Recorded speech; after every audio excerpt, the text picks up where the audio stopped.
Life speaks. It speaks through struggles and success, through music and messages, the preconceived and the unexpected. Whether you are in the depths of the valley or in the midst of your mountaintop experience, everyone needs to be encouraged from time to time. You've tuned in to ALH Broadcasting, and this is Andrea L. Hines, your host for When Life Speaks. I'm glad you accepted the invitation to connect with us as we share stories of strength, testimonies of triumph, observations, and information meant to touch the heart and uplift the soul.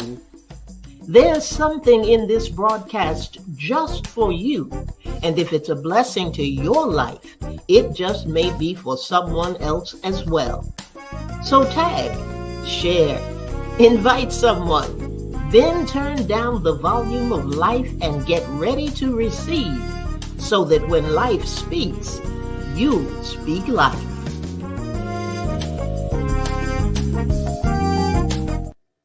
Good evening, and welcome to When Life Speaks. I am your host, Andrea L. Hines, and I am so glad that you decided to accept your personal invitation and join me this evening right here on ALH Broadcasting. We have an exciting show for you tonight. Look, I could hardly hold myself together all day today because I know this is going to be an epic episode for When Life Speaks. And I'm so glad that you're going to be able to share it with us this evening. I see Francina has come in. Good evening to you, Francina. Thank you for being with us tonight. I see the numbers coming in. You all don't have to be afraid. You can make a comment. It's all right. We love it when you do. There's Pastor Valerie. Good evening to you, lady. Glad to have you in the house as well tonight. I don't want to take up too much time talking about anything because I want us to give our guests enough time to really share with us this evening.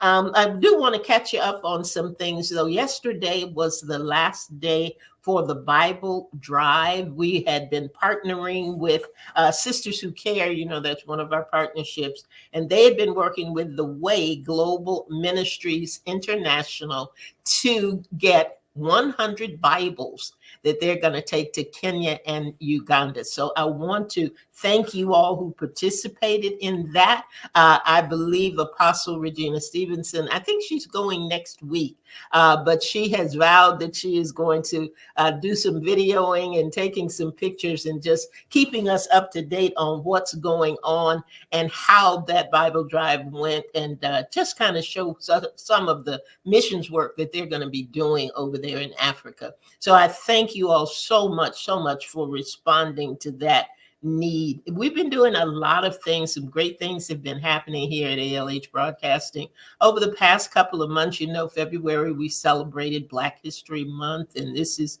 Women's History Month, and we've just had a lot going on, and we are just so happy for all of our listeners and viewers who have tapped into what we've been doing. We talked a lot about support. We've been highlighting some organizations that we support. Sisters Who Care is one of those.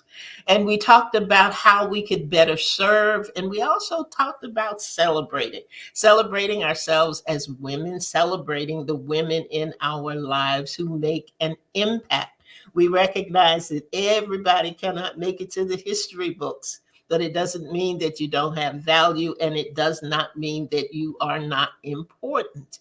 So we've been doing a lot of that, and this opportunity came up, and I said, yes, this is something that we have to do. Good evening to you, Brenda. Glad to have you. She said she's looking forward to the speaker tonight. So am I, Brenda. I tell you, I really am. And Anitha Marks Johnson, thank you so much for being here. She wants to hear her uncle and his daughter, her cousin. Thank you. You know, family is so important, and I love it when family comes in and comes on to support. If you are connecting with anyone out there and they're saying, oh, I can't find the show, I don't know where you are, tell them to go to Facebook, go in the search column and just put in ALH Broadcasting, ALH broadcasting, and it will bring them right into the show. So we're going to go ahead and get started. I am going to bring in one of my favorite people, and he is actually the host on Under Construction, which airs here on ALH Broadcasting. But tonight, he's going to be a guest. He's not going to be interviewing, he's going to be the guest tonight. And I'm going to bring him in now and introduce him to those of you who may not know him. There he is, Hey, Pastor hey, hey, hey. Sims. How are you doing, I sir? am doing wonderful, Elder Hines, or should I say Dr. Hines. It's so good to be back on the show with you. How have you been, woman of God? I have been great, but I'm going to tell you something. I have been looking forward to this opportunity. Forward to this Absolutely. opportunity. Absolutely. And folks, let me tell you why this is so important. Pastor Steve did something not long ago, and he had his son on, Right. and he does a lot with mentoring men, and we always are saying that, it takes a man Right. to speak into the life of a son and help him to grow into manhood. But there's an important role that fathers play with daughters, and Right. we don't often get the opportunity to hear that exchange or be privy to what it is that makes those relationships work. We hear women talk about all the time. I'm a daddy's girl. I've said it myself. I was a daddy's girl. But what does that really mean? And Right. why is that really important? And what role is it that the father actually plays? So this time, I wasn't just going to talk to the father, but we were going to have the father also talk to the daughter. Right. So I'm going to bring someone in tonight, and I think I'll let you talk about her a little bit first, Pastor Steve, and then we'll. Absolutely. Absolutely. Once again, always thank you for allowing us to grace this opportunity with you. I count it an honor to be on with you. You are so graceful and giving to allow us to have this space with you. So thank you so much. I want to really quickly shout out to some family members that I heard you call out, like Arnitha, that's my niece, and Brenda, that is my sister, and Love, and so some of my other nieces will be on, and some other family members. So thank them for joining us tonight and supporting me. They're so supportive. And I heard you say that family is so important to me. And Oh, I think yes. you know that most of the people that know me know that I am a family man. I love my family. I pour into them. Iron sharpens iron. So we sharpen each other. Nita and I go back a long way. I could tell you some stories about this young lady, just growing up and how, we're just tight like that. Brenda has been in my life for a long time, and so many others. So as we are celebrating National Women's Month, man, what an honor just to have all these wonderful women in my life. I've got nieces, I've got great nieces that I just love and support, as well as my sisters, of course. So kudos to all of them before we get started. But this particular young lady tonight, wow, she has been in my life for about 43 years. Yeah, I'm throwing her under the bus. About 43 years. And when you talk about a daddy's girl, definitely this one is that. She is my baby. I still call her my baby, even though I have a younger daughter who I admire and love so dearly. And hopefully you'll get a chance to meet her as well too. Her name is Angela. But tonight I've got the one that I have nicknamed, and I've called her Slim. So her nickname is Slim, but her name is India. And I had the privilege of naming her. So I named her from birth. And so we just have a special bond. She knows me extremely well. I know her extremely well. And so, again, I'm so very proud of her, the accomplishments she's making. She's raising beautiful children. They're making great accomplishments. They're going to college. I mean, she's got two that are in college. She's got one graduating. So she is doing just a fabulous job as a mother. And so I want to bring in my beautiful daughter. Her name is India. And so India, yes, there she is. Hello, Hello, good Slim. evening. Welcome to you, India. Welcome to you. And I won't be able to shout out everybody, but we've got Tasha Jones on the line, Yeah, that's my great Kayla and niece. Cody Myers, Ida. Good evening to you, Ida. Arnitha Johnson, Sonia Edwards, and Mary Madison is also on the line Yeah, tonight. yeah, Welcome you all. Thank you for joining exactly, us here exactly. on When Life Speaks. We may have, I'm going to warn everybody now, we may have a little technical difficulty with delays tonight.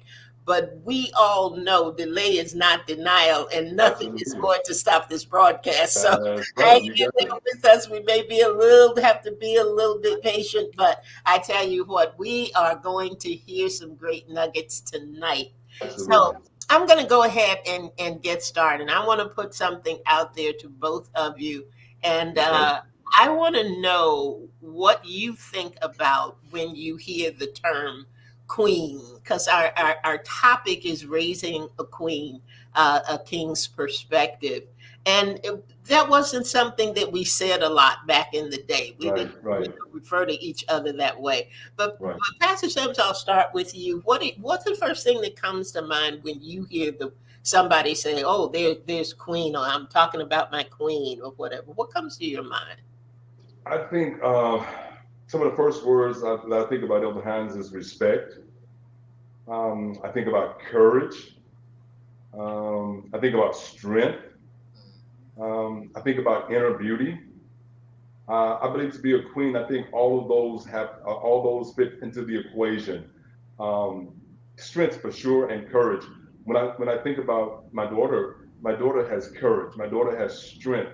She has an inner beauty. She's beautiful on the outside. I cannot deny that this is my daughter.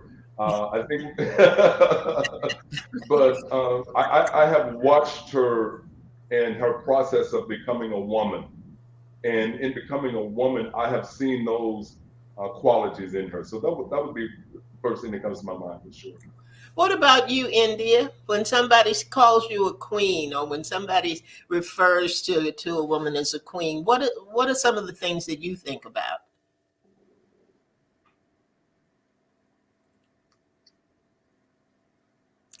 One the first thing is regal.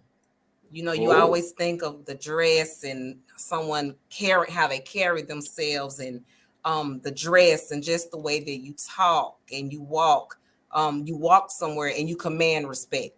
You don't even wow. have to say anything. It's just your whole presence says and speaks respect. So that's what it Mm-hmm. says to me.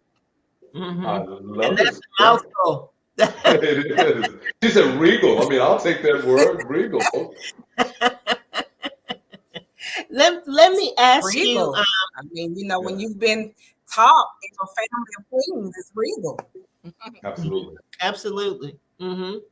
Let me ask you this. We talk about the son and the father a lot, and we have had the opportunity, like I said, to have Pastor Sims and his son on, and but the voice of a father in a daughter's life is equally important. Um, Hmm. India, talk to me a little bit about that, the importance of the voice of a father. Um, the first thing is protection, Hmm. safety. My dad's voice has always been a voice of protection for me. Just being able to hear it, not necessarily seeing him, but just hearing him and knowing that if I call and I just hear that voice, immediately I just feel relief coming over me. So Mm, for me, being able to have that father and being able to call upon him in any situation, anything. I mean, my dad has never not been there. So for me to be able to have that protection and that safety, that's the most important thing for me, and that I've received from my dad. Is that safety, that protection. That's the most mm, important. mhm. Now, when you hear her talk about safety and protection, Pastor Sims, is that what you think about in being a dad when you are talking to her, when the two of you are having whatever conversation it may be, or is it something else that crosses your mind as being important with that voice? And No, it's not just because of the deep resonance of it. I want to right. make sure that everybody's clear on that. It is about the things that you are saying and not necessarily the tone at which you're saying them. Absolutely. And first of all, I didn't know that I needed to bring my Kleenex to the table. because I am a very sensitive dad, and I think that's a character that a lot of men refuse to bring to the equation is the sensitivity of being sensitive and being able to be vulnerable with their daughters. So that's one of the qualities that I try to bring to the table when my daughter comes at me is to be first to be sensitive and to be vulnerable and to, the Bible even tells us by Christ, we have not a high priest that is not touched by the feelings of our infirmities. So I'm touched by her. When she calls, there's this one ring that calls, and when she rings and said, "Dad, you busy?" I know right off the rip that she needs me to listen and to hear a scenario that's going on in her life. So one of the things, and I wrote a couple of things down. I'm looking down at this. Fatherhood is a skill. I wrote this, Elder Hines. Fatherhood is a skill set developed over time through experiences and practices. Mm. So nobody gets it perfect. Even being raised by a father, you have to develop that skill set and that experience through time. So hearing her say protection, yes, I am protective over my daughters, very much so. And so as a father, my goal is to help my daughters understand the various sides of their teenage life, of their adult life, and so on, to make them and to prepare them for whatever life throws at them. Um, the men that they date, they know that they know that their dad is going to size it up and see if this fits the equation of who I think they are, because I always tell them you are a queen, so you don't have to settle for anything. You want the best. I've always wanted the best for them, and I'll say this and then I'll pause. But one of the things with my daughter and with India is I always let her know you can come at me with anything. We can talk about anything. You don't have to feel ashamed. You don't have to feel any. Come to me. I might not like the scenario, but I will never degrade her. I will never talk down to her. I will never say, that's stupid. You should have never gone there. No, I'm going to listen, and then I'm going to give her not the solution, but I'm going to give her tools to make a decision. And that's what I try to do. I never try to tell India, well, if that was me, this is what I would do, or you should do this, or you should. No, I'm going to ask her, hey, baby, have you considered this? Did you think about this? Consider doing this or process this a little bit. That might change this scenario, or that might give you a better understanding of what you're dealing with. So to hear her say protection, I remember from a child, I'm talking about from a wee baby, my baby girl my voice would always catch her attention. And if I wanted to just really, it's kind of like the playground scenario. We can have 100 kids on the playground, right? But if I speak, or if I hear my daughter speak, or if I hear the cry of my child, I don't care how many children are out there, I will know the cry of my child. So I am her protector. Even in her adulthood, I am still her father. I am still that protector and will always be. Now, India, we've heard you say protection, and we've heard Pastor Sims say the things that he hopes that he brings to you as a dad. What are the things about him, and him specifically being your father, that you appreciate the most?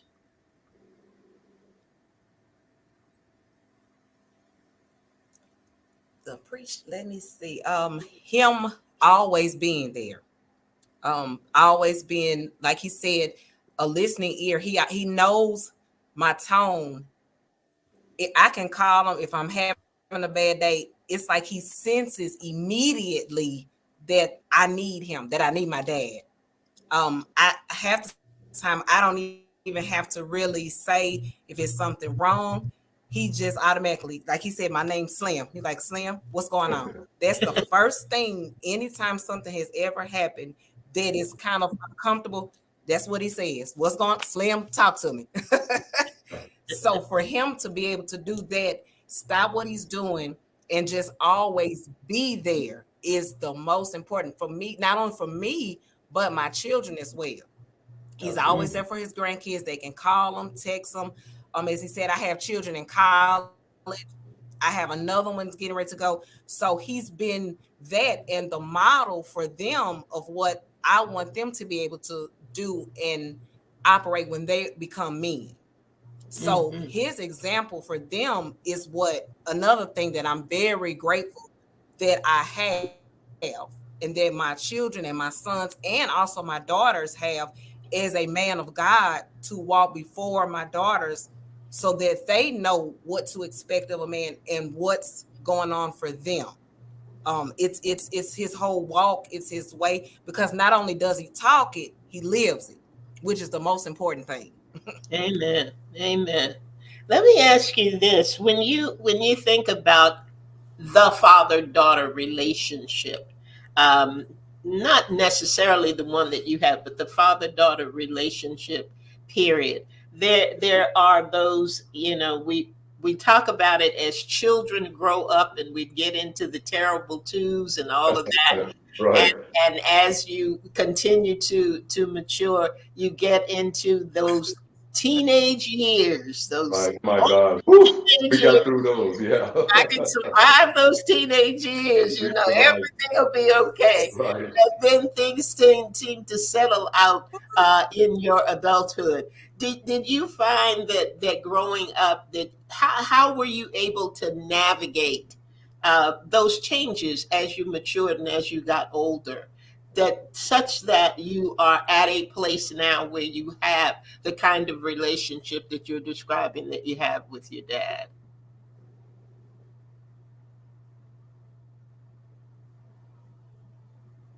Um, Let me just first of all again reiterate, I Yeah. am a daddy's girl. That's always been and always will be. I don't care how old I get.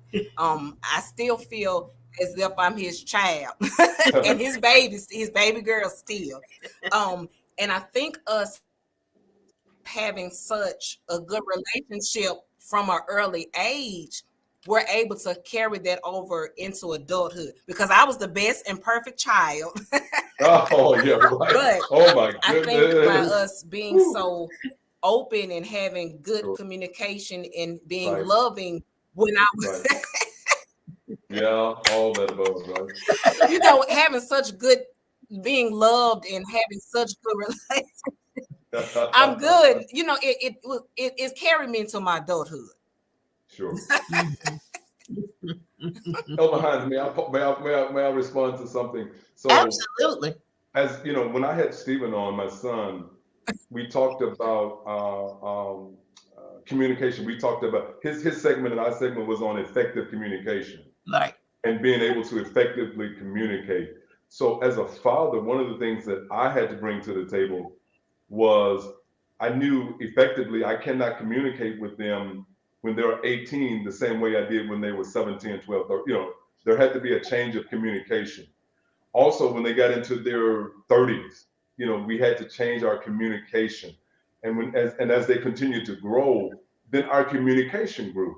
So I grow with them as they grow. I try not to outgrow them. Even though I'm the father, I have to maintain that respect, that character, and that integrity with them so that we can grow together. And I think about the 7 C's. These are the 7 C's are to be in our communication. We have to be clear. We have to be concise. In other words, it takes just a few words to be effective. You don't have to go through this long, drawn out story. When I was your age, ABC. No, we don't have to go through that. So I learned to be concise with them. I learned to be concrete. In other words, I'm gonna tell you truth. So we're gonna and then at the same time, I'm gonna be correct, and that means that I can't act as though I've never had any issues in my life, but I've got to be a little transparent and make them aware. Hey, I've been there now. So we've got to be correct. We've got to be coherent, using logic and getting a good overview of the whole situation that we're confronted with. And then we've got to be complete, meaning that we can't leave this unresolved. We got to find a resolve for whatever we're doing with. And in that resolve, sometimes we have to come back to that situation. It's funny because, and I'm gonna throw her under the bus, that's a tad bit, but several months ago, there was a situation that she and I had to confront her with. And the thing about it, she already knew, and I know her well enough to knew that it already troubled her. What I mean, even having the conversation, because it was totally out of character. And but she knew, and she didn't want that. She didn't want her father to be burdened with it. She didn't want me to know that that was something that kind of brought her out of character a little bit. So I gave her a few days to process it, but I told her that I needed to talk to her about it, and we discussed it, and it got a little heated. As you know, it did. It got heated to the point we like, okay, let's just, channel this. You've heard my voice. You've heard what I think about it. Now I'm going to move on and I'm good. And then we had to resolve that. So we had to come back. We couldn't leave that unresolved, but we had to step away from it from a moment and get both. And I had to process it as a father, as a male.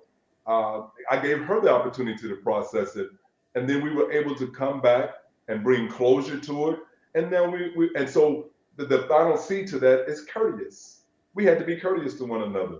We had to hear each other. We had to hear each other's voice. When I saw that the conversation was going kind of one-sided, I had to say quickly, say, okay, listen, I'm going to end this conversation so that we can remain friends, okay? So, but one of the things that I try to be is I'm going to be a father. Now, I hear a lot of parents say, that they're their children's friend. I don't know if I completely agree with that, even though I understand it. I do understand what they're saying, but I'm always going to be their father. I'm always going to be the voice of reasoning, which means I will always have a voice in their life. Mm-hmm. I love that. I love that. And you answered a lot of what I was going to ask, but I'm going to put it out there anyway. Okay. And either of you can answer Okay. because we know as parents and Right. we know as daughters, Right.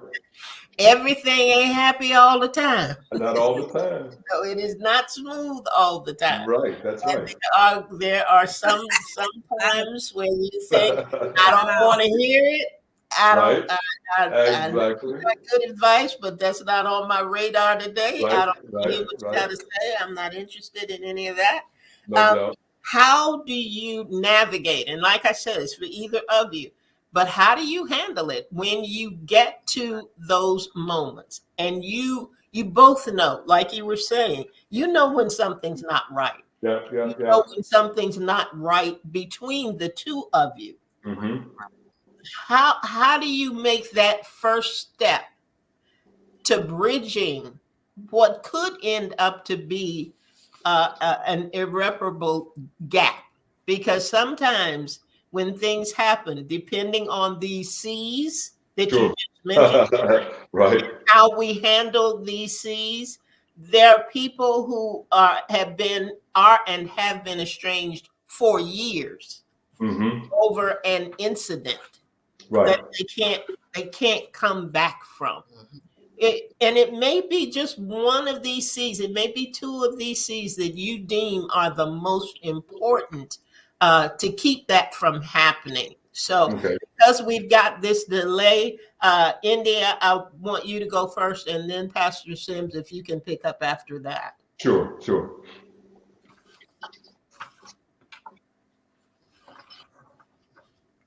Okay. I would say the first thing is to operate in grace and love. You have to Mm-hmm. give the other person who may be wanting, okay, for example, like my dad said, he knew that, well, I knew that he would be disappointed in the situation. So instead of him coming at me, oh well, the world is about to end, he operated in love. He first came as a father, knowing that it was out of my character. That's normally not Right. how I act. So he came with love. And so that, I think when you do that, although I was upset with him, he was upset with me, we still know that we love each other. So Right. that's the bottom line. Also Absolutely. to give each other that grace to say, okay, you know what? It's been a couple days. I know you felt your way. I felt my way. We're gonna talk about it. We resolved it. You put it on the table, and then you know what? We move on. You can't Absolutely. stay in a Right. place Right. if you expect to move past something. So Right. once you said you talked about it, then you have to move on. You can't, because when you stay there, all those feelings keep coming back and it compounds on top of each other until it just blows. Absolutely. That is great, Slim. That is great. I don't know if I could do any better with that, but I definitely agree 100%. And my mother told me something years ago, and it's this: never leave a person wounded, but always bring some cure balm. So after we had that conversation, one of the things that I do that both of my daughters, Angela, India, and Stephen, my son, do. We do this every Friday for the most part. We're gonna say Happy Friday, love you, happy good weekend. I'm always gonna give some nuggets or something. So we Mhm. continue to do that. So no matter whether we was feeling a certain way, we didn't stop doing that. Even after that Friday came around, I sent that Happy Friday to all of them. I Right, sent that exactly. love. I sent that, and we just kept going, knowing that at some point in time this was going to wash over. We didn't hold it against one another. We didn't do that. And I think my daughter has to trust me. That's one of the things that I had to build with all of my children, is for her to be able to trust me. My children have to trust me. Right. It is a sad thing when a child can't trust their parent to come to them with a situation. That tells us we have not done our job. That tells me, I'll speak only for myself. If my children can't come to me with any situation and feel safe and trust and have trust that I'm going to help them resolve, then I feel like I have not done my job. Yeah. And so the first thing that I do with her is to let her know you can trust me. And coming to me, you are in a safe place. If you tell me that this is between you and I, it's between you and I. Long as it's nothing that's going to be harmful to her health or put her in danger, then we're good. We'll keep it right there, just between us. As a father, there's times when I just want to hear her voice. She said earlier that sometimes just her hearing my voice resolves a lot. It goes both ways. Just to hear her voice, just to hear her laughter, just to hear her call me daddy. Oh my God, it's the tone of it that just pierces me. It really does. And so you have to be able to adapt. I think you have to be able to adapt your communication style to different personalities and situations. My children are not the same. My India is different than Stephen. India is different than Angela. She's different. I have to know that. I can't come at Stephen the same way I come at India. I can't come at Angela. I can't wait for you guys to meet Angela. See, Angela is just like, she's just cool, calm, and collect. She don't need nothing. She's calm. She's cool. Where India needs attention, and I know that, and I'm good with that. So I give her what she needs. She wants her daddy's attention. But at the same time, like I said, good, and I wrote this down as we were talking. Good communication I results in definitely better. do. So good communication results in better engagement. So I try not to, again, not to tell them what to do, but I try to communicate so that we can always have the line of communication open to any and every situation. Amen. Amen. Anything you want to add to that, India? Because you had to agree with him on some of that.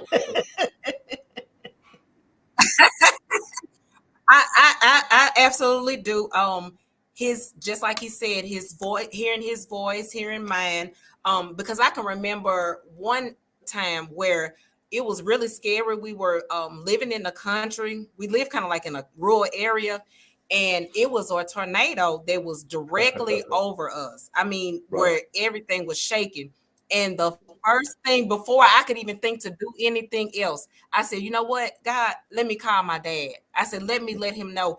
And immediately he started praying. And when I say I just felt a peace that it's hard to describe. It's already one thing when it's your dad, but when he's also a pastor and he's praying and he's making sure that you're safe, it's an unbelievable feeling of relief and calm. And that's what I get day to day, even through text. And I know that sounds weird, but even through text, when he sends a text, it's like my day just gets instantly better. And I have just a sense of peace and relief that just comes over me, knowing that, okay, I was on his mind, at that particular moment. Hmm. Hmm. I want to ask you this, and again, I'm throw it up in the air, and I know that it's a delay, so it may take a little time to respond one way or the other. But tell me, what is the most important lesson that you have learned as a parent, raising a daughter versus raising a son? And I think India has sons as well as Correct. daughters. So Correct. that's something, India, that you can answer as well, because you can see it from both perspectives. So whoever wants to go first, have at it. Go ahead, Slim.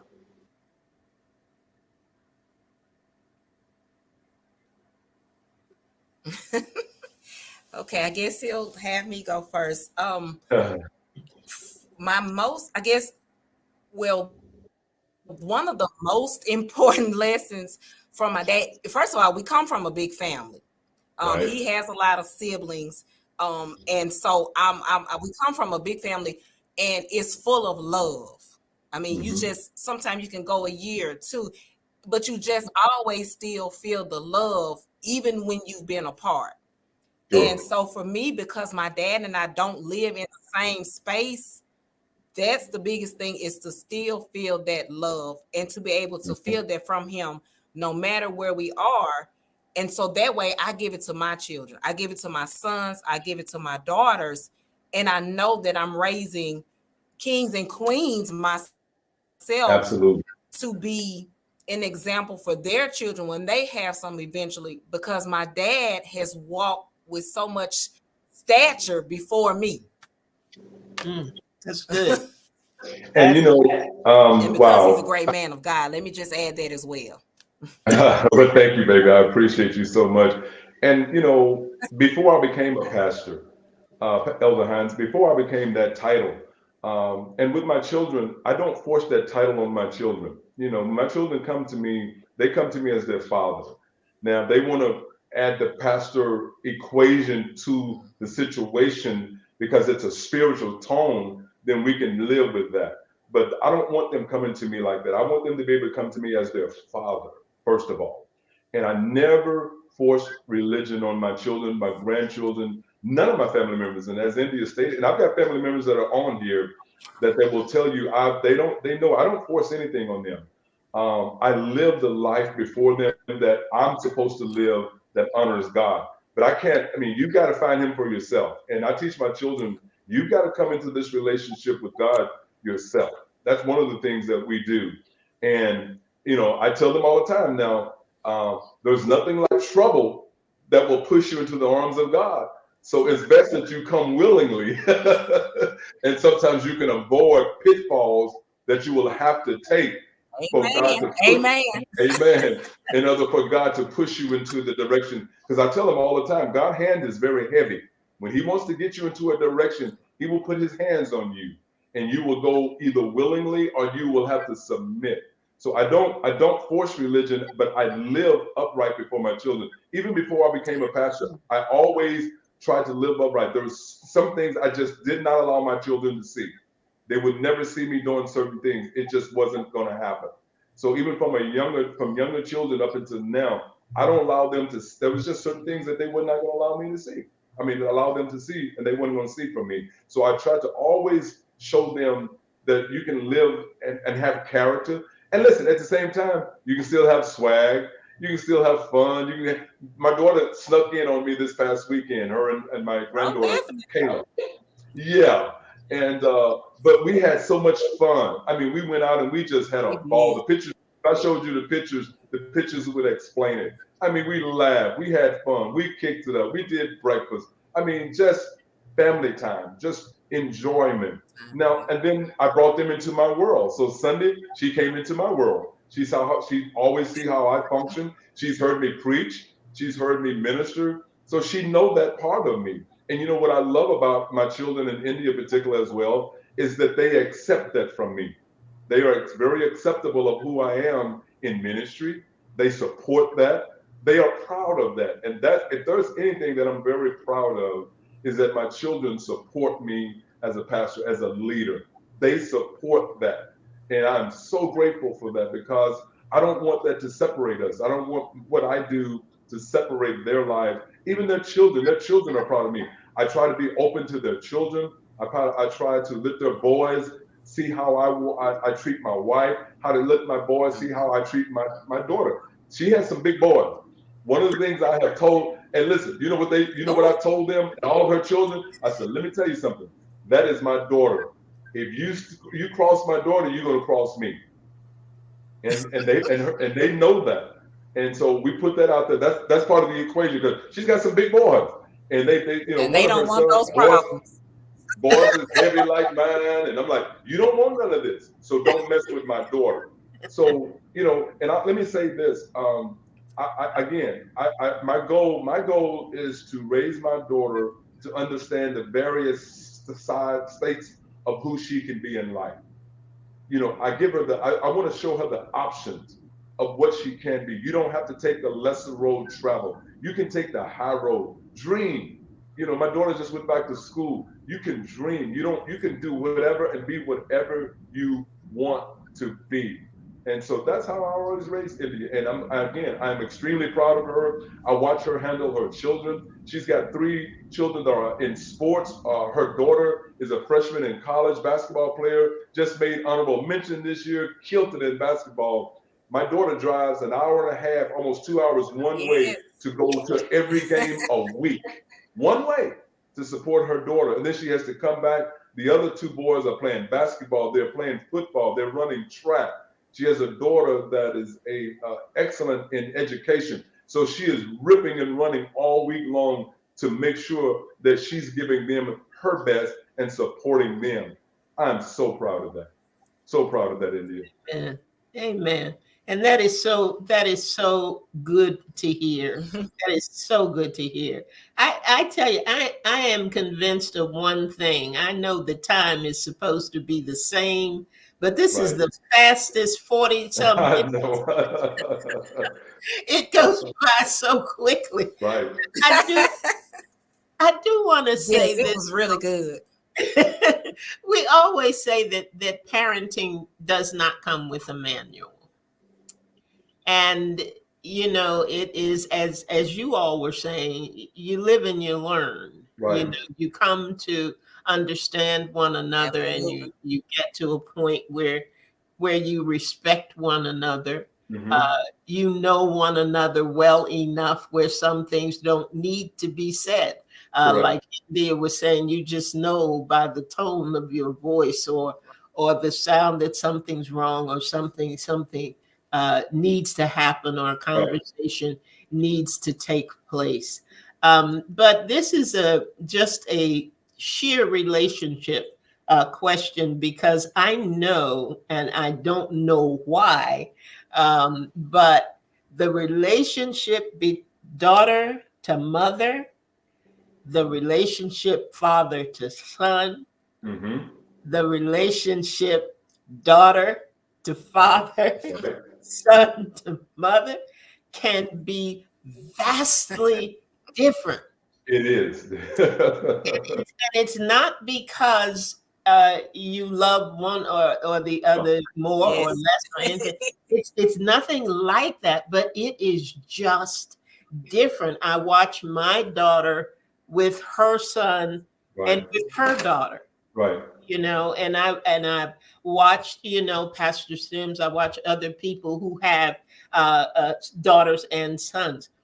Right. What do you think? And we've talked about love, and we've talked about grace, and we've talked about the 7 C's, and Right. all of these things. Mm-hmm. But with all these things, and with all of these tools, and everything that we have, Mm-hmm. in closing out tonight, can each of you speak to what you think is just the most important thing? If you had to pick 2 of these things, what would the 2 things be that are most important in maintaining a healthy, loving relationship, parent to child? I'll let Slim. Go ahead, Slim.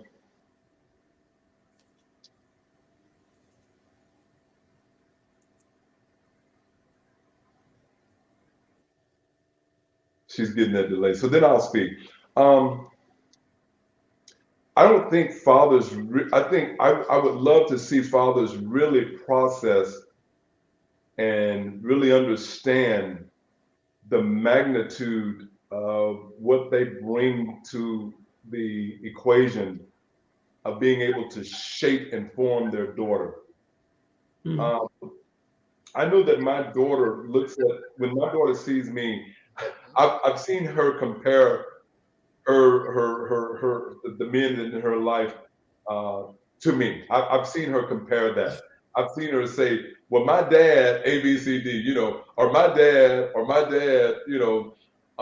My daughter knows that I am a stickler for good hygiene, well groomed, staying well groomed, all those good things like that. So I remember one time Yes. Oh my God, yes.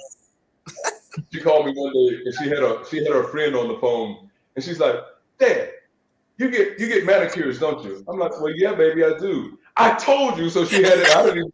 I told you. I don't want those busted hands on me. I'm like, oh Lord, she's gonna get me in trouble here.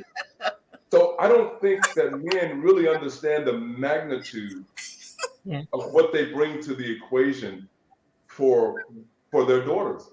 So Mhm. think it not strange when their daughters, when they go out from among you, they don't know what to look for in a man. So therefore, they have to go through the process of finding out what that really looks like. And sometimes it's not good for them because they will come across the wrong scenarios, the wrong type of men, the wrong type of things. Whereas the father had have been there to give an example of what a true man should be. Because you don't have to be a pastor to be kind. You don't have to be a pastor to be loving and supportive. You don't have to be a pastor to do that. That should become first nature. That is the nature of what a father is. And you're Exactly. right. No one has a mantle on this thing, but I think as a man of God now, you know, what do I need? Elder Hines, you've heard me say this before. You become what you need.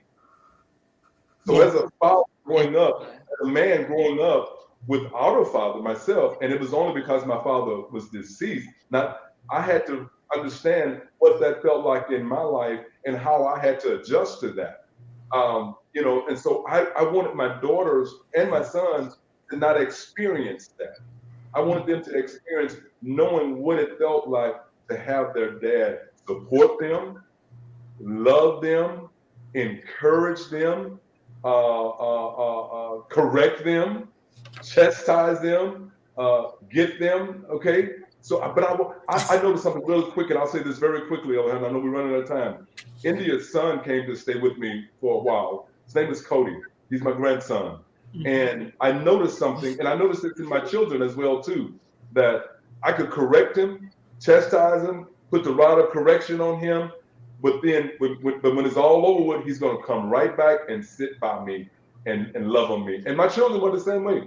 Now India, only thing I had to do was raise my voice with India, and it just paralyzed her. So I knew I had her from that tone. I could put my tone on India, and it just and boy, she would cry, and I'm like, oh my goodness. So I knew what I had with India.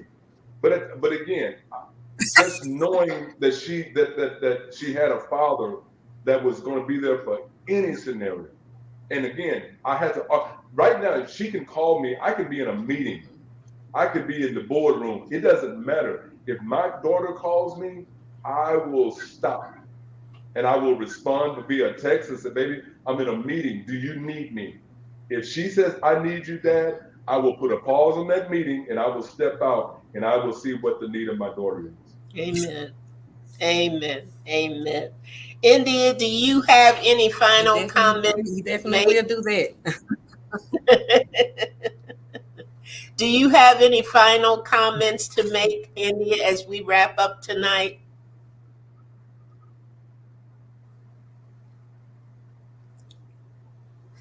Yes, ma'am. And though I'll say for the last thing for me, teaching my children that what my dad has taught us is that presence is important more than getting presents. Wow. And a lot of people and parents let that go over their heads. They think Mhm. gifts are what a child needs. And it's good to give me money. It's good to, have those cash apps.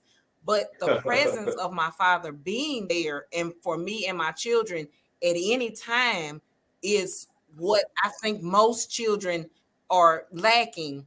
And I think that's why I've had such a good relationship with my father, is because of his presence, him Mhm. being there, like he said in a meeting, because that has happened. That scenario has happened before, when it was something so important that I needed him. And before he even got out of the boardroom, he was walking out. He was on the phone, like, what do you need, Slim? What can we do to figure this out? So it's the presence that most parents need to realize, that what is most important that we need, besides just giving us gifts and other things, that fades away.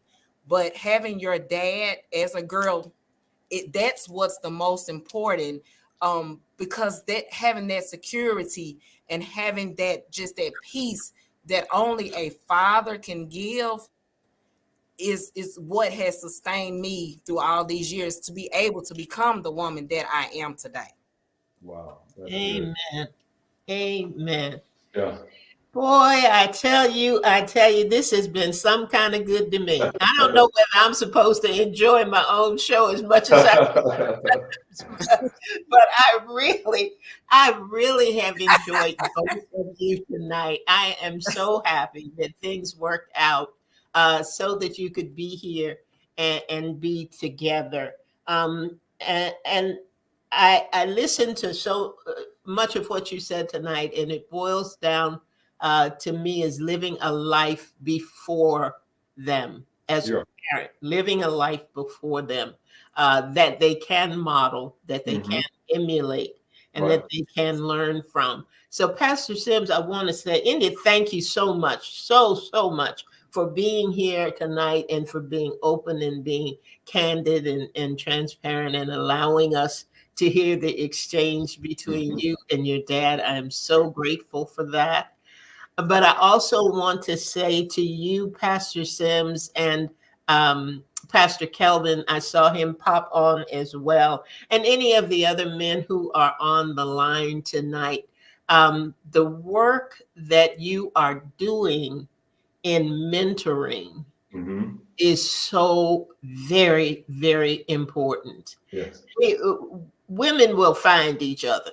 Sure. We will find a conference, a phone call, a Zoom, Right. a cup of coffee. We will find Right. something, some way, Right. to gather and to talk. Men don't always have that.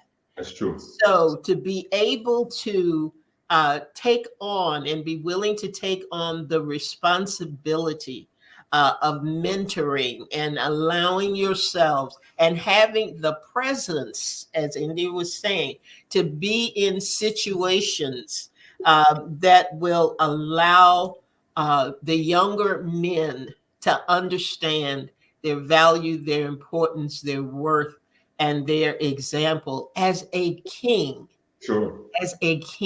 will Sure. make all the difference in the world.